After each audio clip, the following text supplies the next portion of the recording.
これでわかるシャロットの乙女。詩人アルフレッド・テニスンの詩を絵画にした作品があります。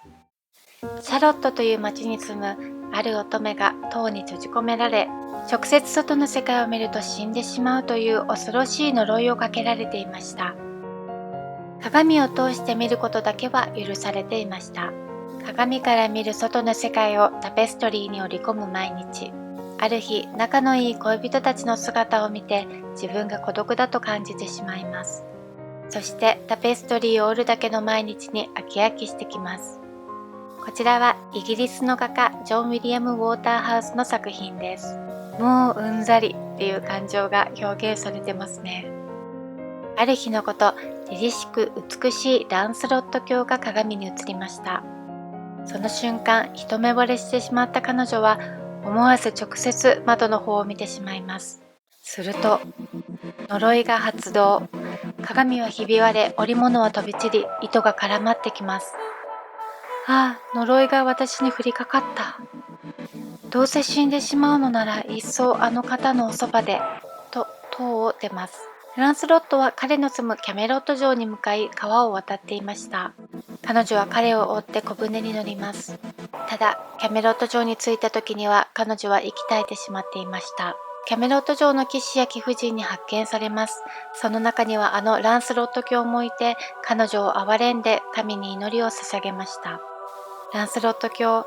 まさか自分を見たせいで死んでしまったとは知る由もなく、初めて見たかわいそうな乙女に祈りを捧げただけです。この彼女の置かれた状況が残酷なのは、鏡の存在が大きい気がします。一人で家にいるだけならそれなりに楽しめていたのに、外の世界を知ることによって一人だけでいることを孤独に感じたりしてしまう。インスタの写真などがとても充実して見えるように、隣の芝生は青く見えるもの、鏡によって彼女は比較するものができてしまったんですね。また、塔に閉じ込められるという話はよくありますよね。外界との関わりを断たれる。これは純潔を守らないと怖いことが起こりますよ、と脅されるパターンが多いように思います。ラプンツェルの話なんかもそうですね。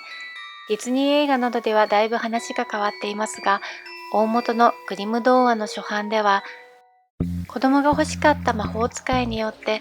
ラプンツェルは塔に閉じ込められるのですが、彼女は夜ごと王子を部屋に招き入れて仰せを重ね、ついに妊娠してしまいます。ある日彼女は魔法使いに、ねえおばあさん、最近洋服がきついの、と口にし、妊娠に気づき怒った魔法使いに森に放逐されるというお話。つまり純潔を守れなかったことが罪で罰を受けるという構図ですね。シャロットの乙女の場合はただ見ただけなんですけどね、厳しすぎますね。それにしても退屈そうな時より呪いが降りかかった彼女の方が魅力的に映るのは、解放された本能の色気でしょうか。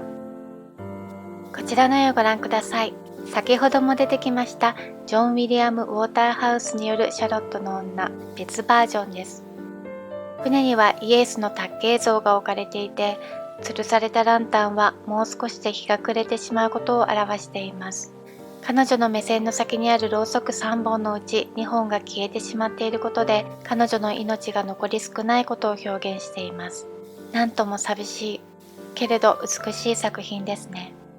このテニスンの詩ですが、アーサー王物語のアストラッドのエレインの影響があるとされています。エレインはランスロットへの片思いで食事も取らず、睡眠も取らず、恋煩いで死んでしまう。その後、エレインの遺言に従い、ランスロット卿への手紙とともに彼女の亡骸は小舟に乗せられてキャメロットへ流される。それを発見したアーサー王や円卓の騎士たちはエレインの悲恋に涙しました。では最後にシャロットの乙女とアストラッドのエレインに関連した絵画を見ながらお別れいたしましょう。ご視聴ありがとうございました。